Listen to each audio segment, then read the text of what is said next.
So I'm just out doing a wee recce to see about a potential winter camp tonight. The roads are really bad, so I can't get very far from the house at the moment. Plough has been through probably a couple of times, but it's not made a huge difference to the road at the moment. It's still a bit sketch, so I'm in full four-wheel drive off-road mode. So I think I might come up here tonight after all. It looks really good. It's a bit of a challenge to get in.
I'm well away from the visitor centre, and as you get further away the snow is getting much harder to get through. It's fresh powder and it's about 4 to 6 inches deep, which is the best I've seen in a while up here. It's an excellent dump of snow and I'm looking forward to camping in it.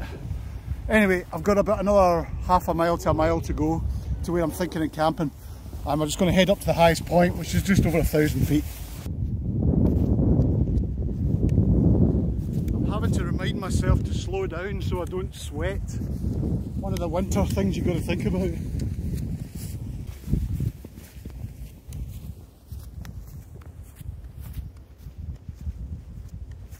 So that's me at the viewpoint. So we'll get a wee look here at the city and then go looking for a pitch.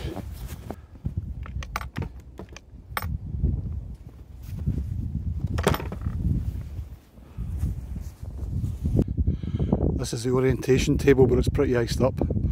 But anyway, you're looking north towards Glasgow, the expanse of Glasgow, over towards the west in Glasgow Airport. And then if I pan you right, you're looking towards the newer towns of East Kilbride and further east. It's beginning to blow up here, so I think I will need to get a kind of sheltered spot.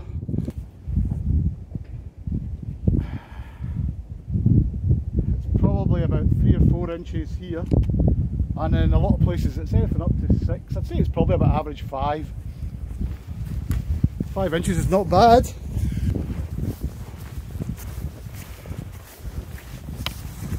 As you can see, I'm away from the trafficked areas now, so we are, if you can see that, making virgin tracks, which is actually lovely.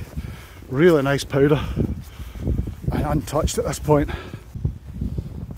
Just got to negotiate this wee 45-degree slope to get down there, and I think I'm going to camp down by the ruins of an old house somewhere over there. Whoa! Yeah, grass underneath, it's pretty slippy.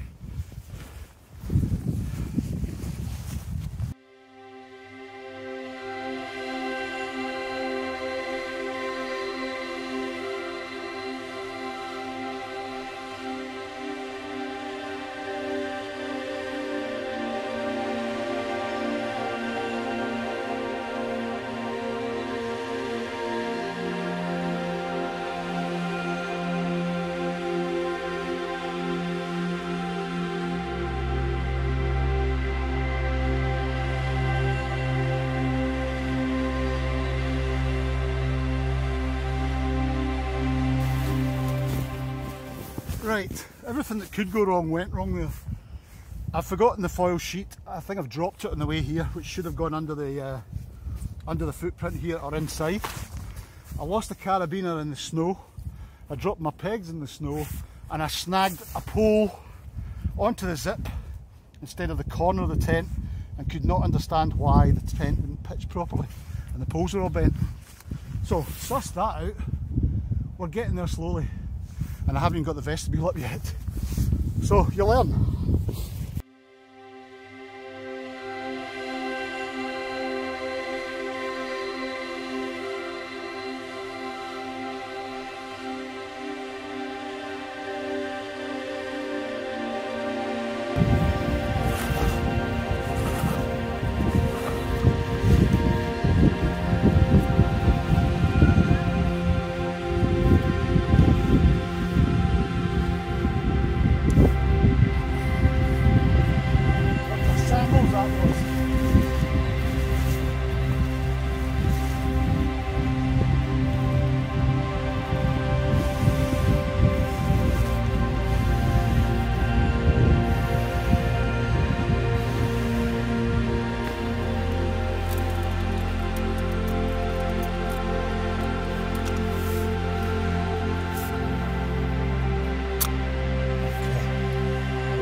tent. That was a shambles and a bit of a wake-up call in terms of rehearsing how you get your kit and your tent up together in winter conditions. What an arse I made of it. I got my pole stuck in the mesh, couldn't work out why the tent wouldn't pitch properly, dropped my pegs, had to re-find them, lost a carabiner off the end of one of the guy lines. Luckily I've got a spare and put that on it now. Tangles in the guy lines, which I really need to watch. Just took far too long to untangle them for the vestibule, and that was a shambles. But it went up fine after that. I think that was about it, but it felt a long time to fix all those problems, and that was in benign winter conditions and about 5 inches of snow. So you never stop learning. Every day is a school day, as they say. And it was good actually just to get that practice now in these conditions, rather than try to do that in the middle of a storm on a mountain. That would have been hard. So I was actually given a new jacket to try. It's from Hardland and it's a goose down duvet. It's just a nice weight actually because it's not too wintry. Means I can use it all year round as a warm layer when I stop. It's been very good actually. It seems well made. YKK zips. Nice big chest pocket, internal pocket. The sleeves come down well over your hands, which is good. And it's got a pretty good hood as well, which I haven't used tonight, but I will use later on. And I quite like the yellow finish on the black. It's actually very nice. So thank you guys for that. I'll also get a good test tonight. It's warming me up nicely now actually. I'm just going to get some dinner on. But thanks to the guys at Hardland for that. And as I say, I'll be using it more in the future. I'll let you know how I get on with it. But so far seems like really good value. I'll put a wee link at the bottom of the video in the description for you, in case you're interested.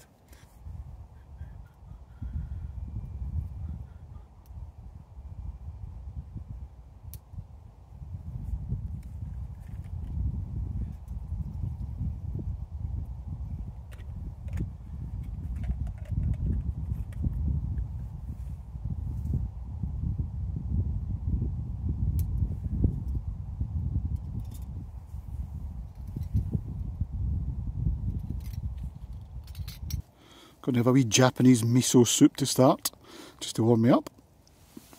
And as you can see, I've got lots of room in here. It's a 2-person tent, and the vestibule really adds to it as well. It's a black diamond First Light 2P vestibule, so it makes a big difference to the size of it. But yeah, very comfortable in here. And with the two combined, it's a Rab Summit Extreme tent. The two of them combined is 2.4 kilos, which is comparable, I guess, with the Hilleberg Sulo. So I quite like it because you've got more room than the Sulo, and I've got the flexibility of dumping the vestibule and just taking the main tent if I want, which is 1.8 kilos. So it's quite a good combo, and I'm really impressed with the E-Vent fabric, which seems to work really well, but I suspect it will freeze tonight, so we'll see how it goes. I'll give a wee shout out to my daughter for buying me some dinner tonight. Chicken tikka with rice from Something to Eat, and I've got an expedition breakfast as well. So, we'll not be short of calories. So I've chosen a wee spot which is a bit more sheltered tonight. It's not quite on the summit of the hill behind me. And it's purely because the wind is forecast at sea level, or slightly above it, about 38 miles an hour tonight. So I suspect it'll be 40 plus up here. And although I know I've got complete confidence in this tent, just to get a quieter sleep to be honest, I thought I'd go for a slightly more sheltered spot rather than right on the top of the hill. In terms of sleep system tonight, I'm using the Neo Air Xtherm. Had it for years, find it comfortable and really warm. I'm really annoyed that I've left the foil blanket though, so there's nothing under the ground sheet and there's nothing extra under me. And then I've got my MacPack XP 700, I think it is, down sleeping bag, which I've had for years again, 10 years old. Trusty but works well. And so far very comfortable. Good candle, gives me a bit of extra heat and a bit of ambience. Got the radio and just some snacks. So, and I can watch a movie or whatever because I've got 4G here. Yet another cock up. Put some snow in with the water to boil up a hot drink, and it had sheep dung in it. Luckily the smell was overpowering, so I knew what was up. I looked in and thought, oh my god. So, we'll do that again.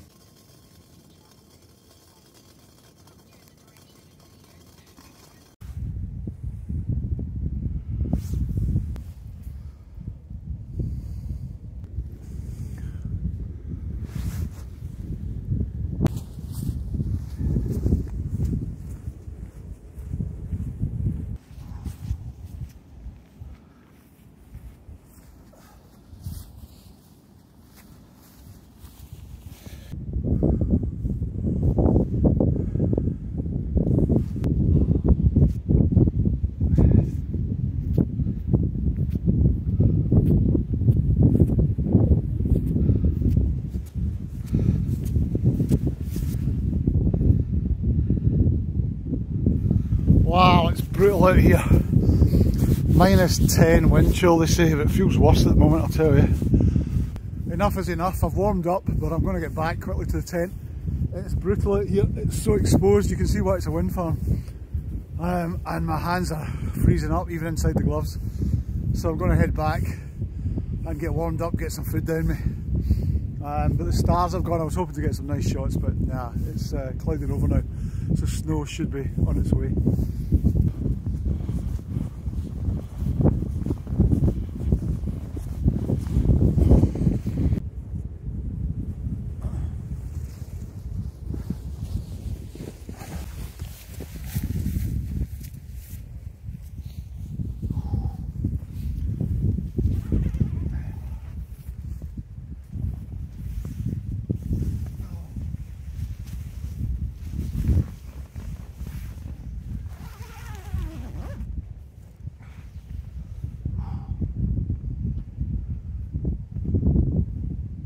I noticed a wee bit of ice building up on the inside of the fly. There is no fly, basically it's single skin.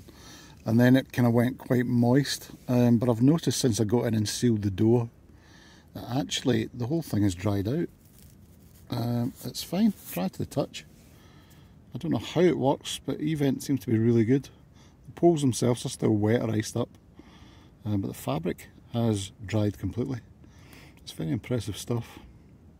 Anyway folks, I am off to my bed. It's about 10:30, so I'm just going to get the earplugs in.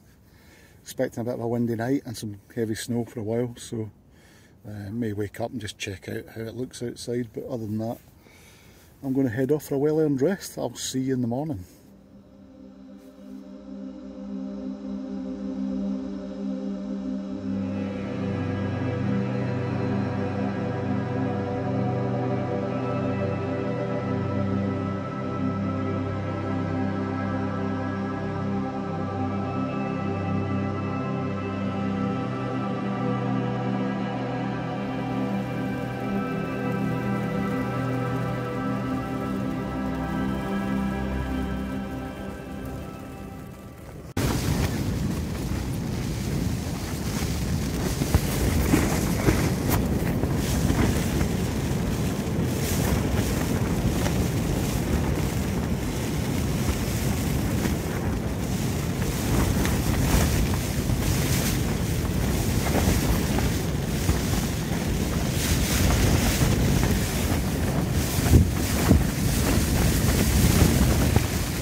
Well, good morning everybody, it's about 7:30. We are, as predicted, getting absolutely hammered by what sounds and feels like 40+ mile-an-hour winds. It's more of a survival space than a tent in here at the moment. However, I had a good warm sleep, so it's done the job. But it's time to think about bailing. Weather has changed, it's a lot milder, sounds like rain now, and high winds. So I might have some breakfast, I'm not sure, but I'm going to get dressed and decide whether to bail quickly or whether to cook something up. It is horrendous out there. I've just gone round and sorted out the guy lines, which had slackened off in some cases. The snow has really melted, as you can see. So it's warmer, which is one saving grace. But yeah, another mistake, just not checking guy lines, sorting them all out, making sure everything's tight before I went to my bed.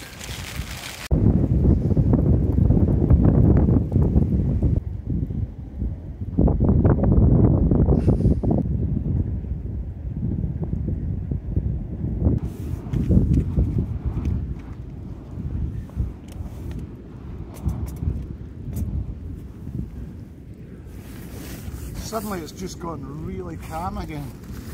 I think that must have been the storm blowing through. From about 1 till 7 it was pretty wild. And then just as quickly as it was wild it's died. You can always tell when it's really windy because the wind turbines stop when the wind gets above a certain velocity, and they went silent for a few hours.